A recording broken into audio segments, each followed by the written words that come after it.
Assalamualaikum warahmatullahi wabarakatuh. Perkenalkan, nama saya Adelia Puspa, dosen dari Prodi S1 Pendidikan Bahasa Inggris Universitas Bengkulu. Di Prodi Pendidikan S1 Pendidikan Bahasa Inggris, saya mengampu mata kuliah yang berhubungan dengan keterampilan berbahasa, di antaranya yaitu Extensive Reading, Critical Reading dan Writing, Genre Writing, dan juga keterampilan-keterampilan tata bahasa seperti Functional Grammar, Introduction to Basic Grammar, dan Grammar in Written Discourse. Pada kesempatan kali ini, yang akan saya fokuskan adalah pada mata kuliah Critical Reading dan Writing. Baik, ini adalah RPS, mata kuliah Critical Reading dan Writing, yang sudah saya desain bersama dengan dosen yang juga mengampu mata kuliah yang sama. Pada mata kuliah Critical Reading dan Writing, dimulai dari pertemuan 1, sub CPMK-nya adalah mampu menjelaskan perbedaan critical reading dan writing dari reading dan writing in general, dari segi definisi dan aspek-aspeknya.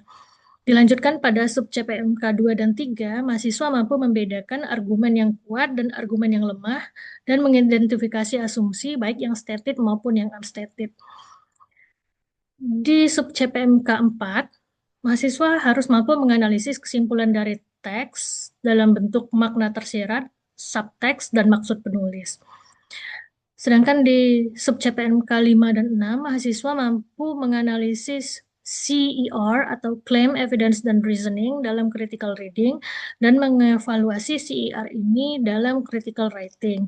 Lalu dilanjutkan ke ujian tengah semester pada minggu ke-8.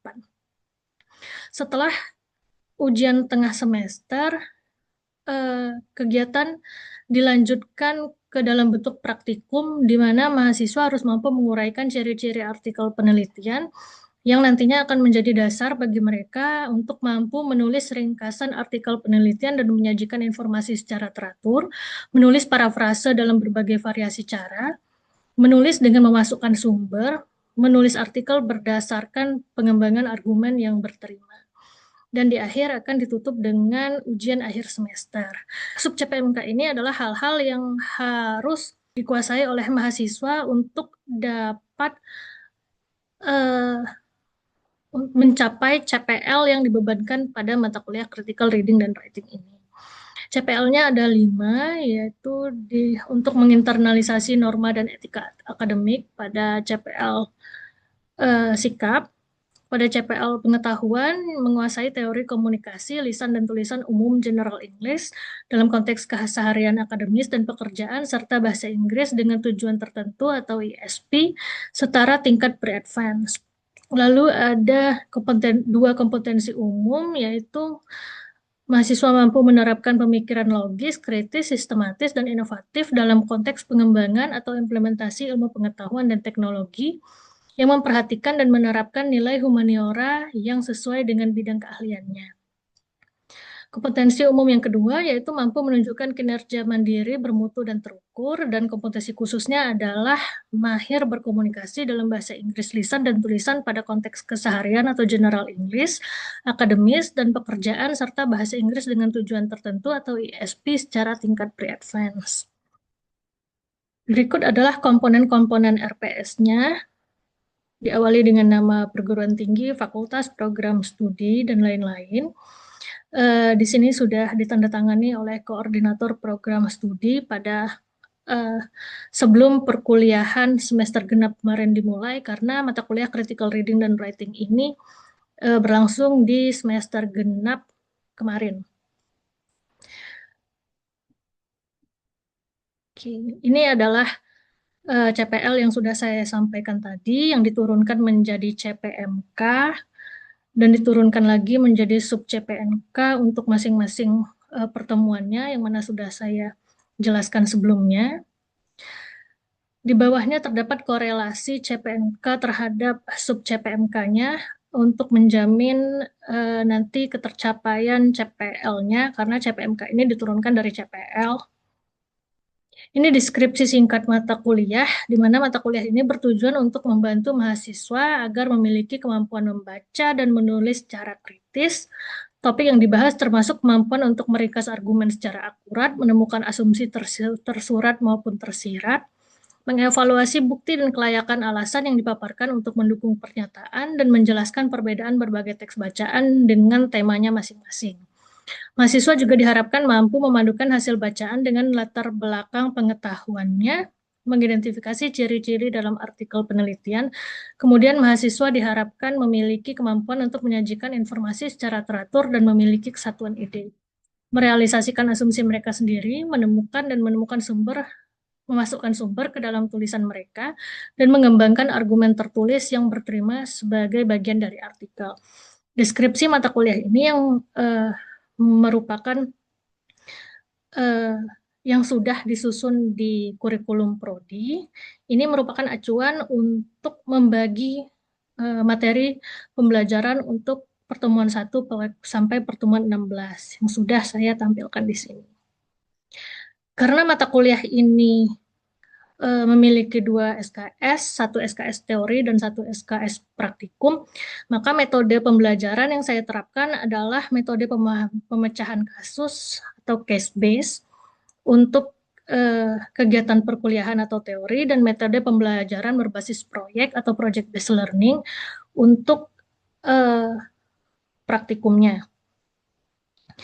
Ini adalah daftar referensinya, ada yang utama dan ada yang pendukung.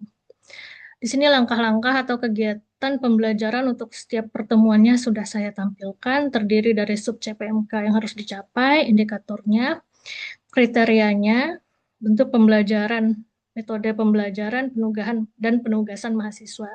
Di sini ditampilkan bahwa metodenya untuk yang teori adalah case method atau pemecahan kasus, dan di bagian ujung ada bobot penilaiannya.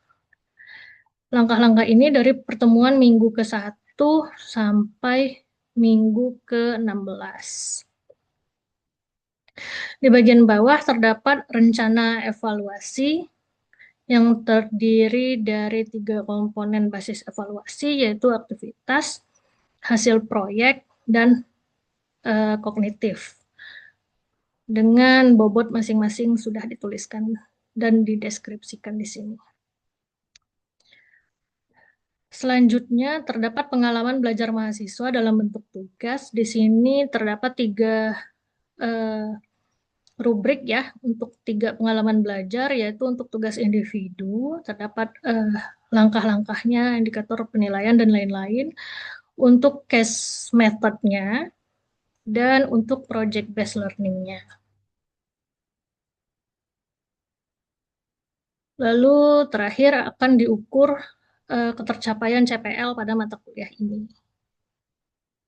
Dan nilai mahasiswa akan dihitung berdasarkan Peraturan Rektor Universitas Bengkulu Nomor 25 Tahun 2020 Pasal 44. Demikianlah penjelasan saya tentang mata kuliah Critical Reading dan Writing yang sudah saya tampilkan di RPS ini. Assalamualaikum warahmatullahi wabarakatuh.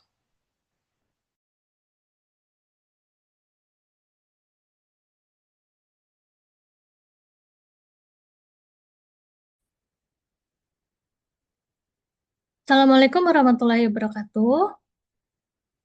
Waalaikumsalam warahmatullahi Warahmatullahi wabarakatuh. Good morning, everyone. Morning, ma'am. Morning, ma'am. Thank you for joining the Zoom meeting this morning. Firstly, I would like to know, how are you this morning? Feeling good, ma'am. Oh, feeling good. Okay, great. I'm good, ma'am.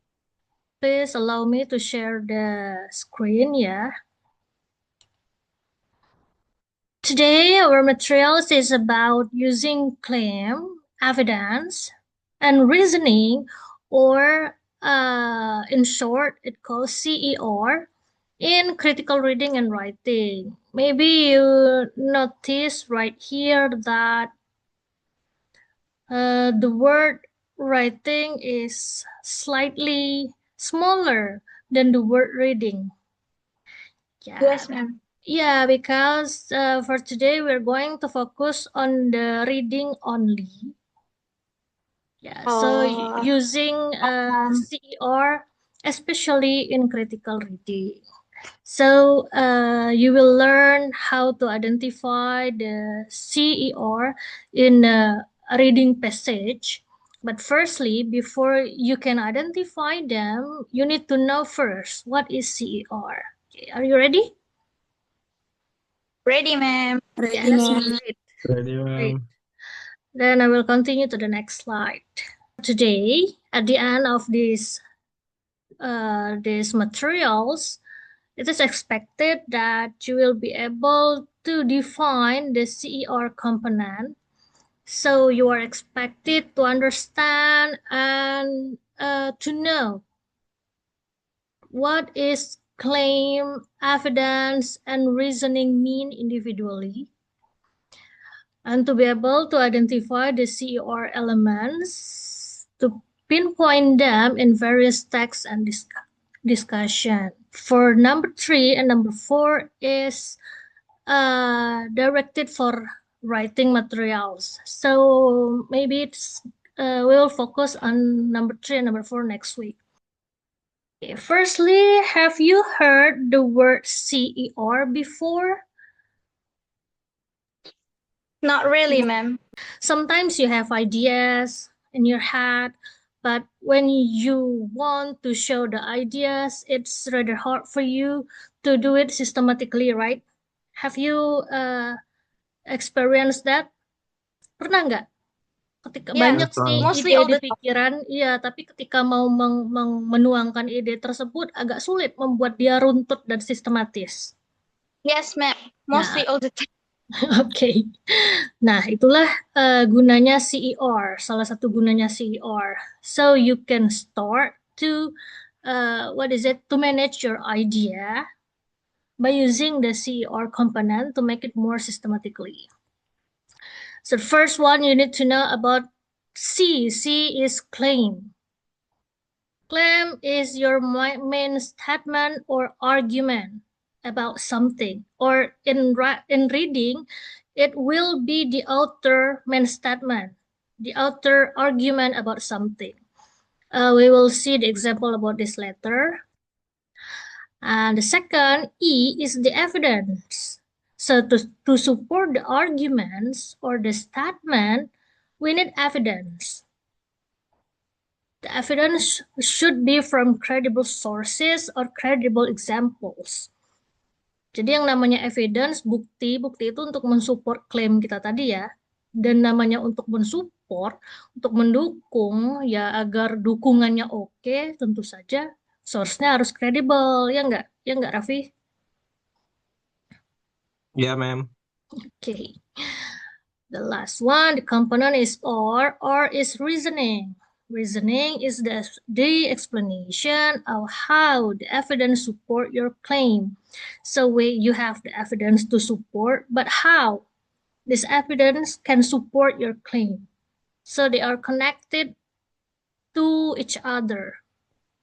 You start your claim, or the author start the claim, and then the author give the evidence, and he or she need to develop to to give reason how this evidence can support his claim at the very beginning. Okay, you get the point? Yes, ma'am. Ya, Yes, ma'am. bisa follow ya sampai di sini ya. Yes, ma'am. Okay, great. Yeah, this is the structure. It's mostly the same, yeah, actually. So this is how it will be easier for you to understand or to memorize by using this thinking. What do I think? How do I know? And why does it matter? Okay. Now we're going to move to the examples, yeah. Here is the paragraphs. Yang paling mudah dikenali itu sebenarnya adalah evidence-nya. Because evidence will be based on something. Sometimes it is related to number, it is related to some expert that said something. Nah, boleh dari situ menganalisisnya. Evidence-nya apa nih? Buktinya. Yang according to Yeah. 2023 report and Okay, great. 50% higher. Oke, Yes, ma'am, ini itu, ya ma'am. udah kelihatan evidence-nya bahwa berdasarkan laporan tahun 2023 by the Educational Research Institute that students who use tablets and laptops during class score 15% higher on standardized tests. Nah, ini evidence-nya. Evidence terhadap klaim apa? They claim that many modern schools integrated technology into classroom and they believe it will enhance the student engagement and learning. Jadi ini tadi klaimnya, bahwa the integration of technology in the classroom will enhance the student engagement in learning ya.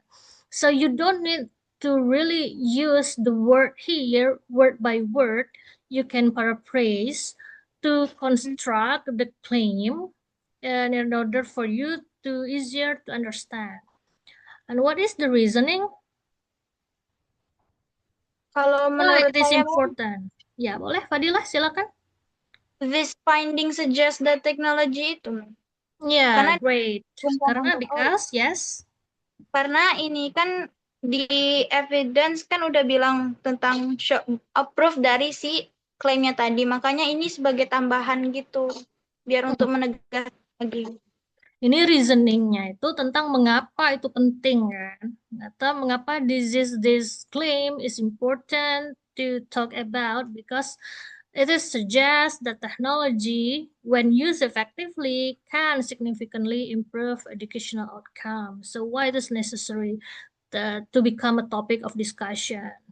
Because memang karena berdasarkan finding juga akan seperti itu.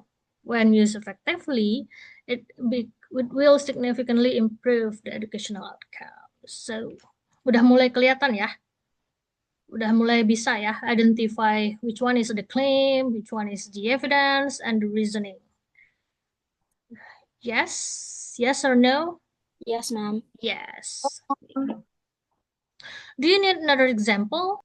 Yeah, sure. I think you need one or two more. Nah, ini tadi buktinya benar ya. Our answer is correct that technology in classroom improves student learning outcomes, supported by the evidence from 2023 report. And the reasoning that improves score and personalized learning demonstrate that technology can support. Ya, oke. Jadi benar nih jawaban kita untuk yang ini. Yeay. Oke, yay. Now, what about this one? What is the claim? Ini yang kelihatan di sini aja ya, yang mem pilih nih, yang lainnya nggak kelihatan. Siapa nih? Oh, ada Resti, ada Sinta. Oke, Sinta. What is the claim? Yang diklaimnya kayaknya yang consuming a diet high in added sugar in link sampai yang problem. Oke, bahwa the claim is about consuming a diet, a diet high in added sugar is linked to a range of health problem. Jadi kalau mengkonsumsi diet tinggi gula itu akan menyebabkan health problems ya. Now, what is the evidence, Resti? The evidence based on the Journal of Nutrition that tells about more than 10% of their daily calories from added sugar have a 38% higher risk of developing heart disease. Okay, great. Itu ya. Jadi, so we have the evidence right here from the Journal of Nutrition 2021. And the last is reasoning. Do you have any opinion, Aulia?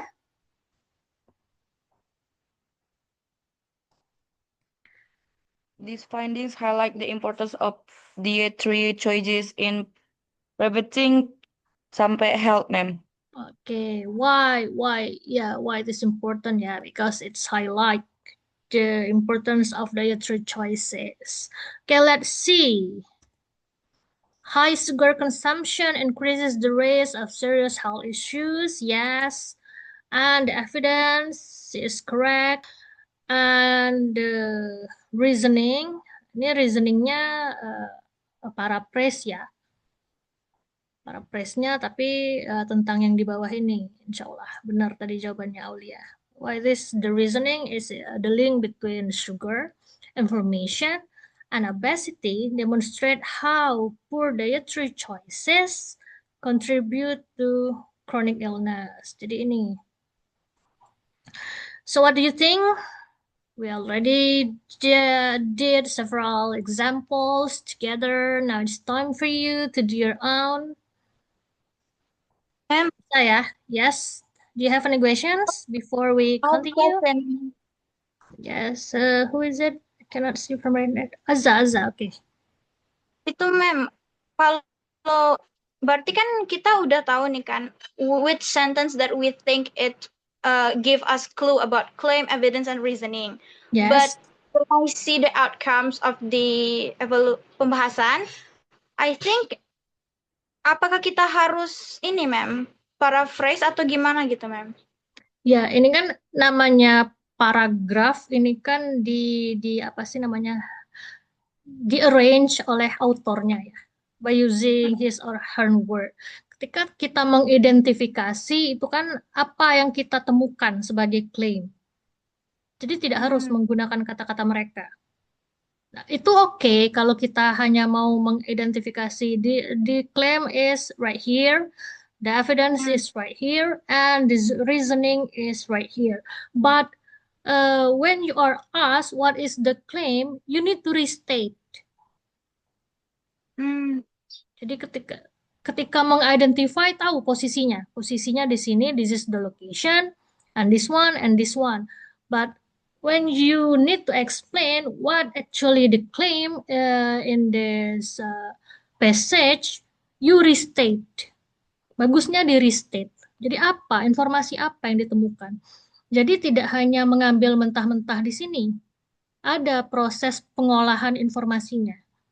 Karena itulah merek mata kuliah kita critical reading. So you need to process the information and restate the information with your own word. Nah, di sana masuknya criticalnya dan comprehensionnya. Kalau hanya sekedar lokasi-lokasinya, di sana belum critical berarti.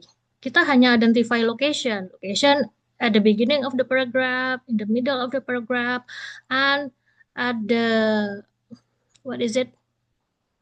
at the bottom of the paragraph. Itu kan hanya mengidentify lokasi ya.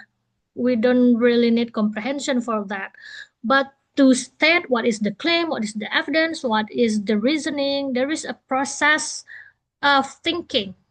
Jadi ada proses kita berpikir di sana untuk merestate-nya itu menggunakan kata-kata kita. Sebenarnya apa yang kita pahami tentang klaim ini? Klaimnya tadi tentang apa sih sebenarnya? Evidence-nya tadi apa sih sebenarnya? Gitu. Itu ya. Thank you. Oke, you're welcome. Yang lainnya paham ya? Okay, well, this one for you. So I give you this short, short paragraph. You need to find the claim, evidence, and reasoning. And after that, you need to do this activity also. So you do it in pair, so you can discuss with your partner. You can choose your own pair. Tadi kan katanya tidak teenagers lagi ya, udah young adult ya. Ya boleh pilih sendiri partner untuk diskusinya.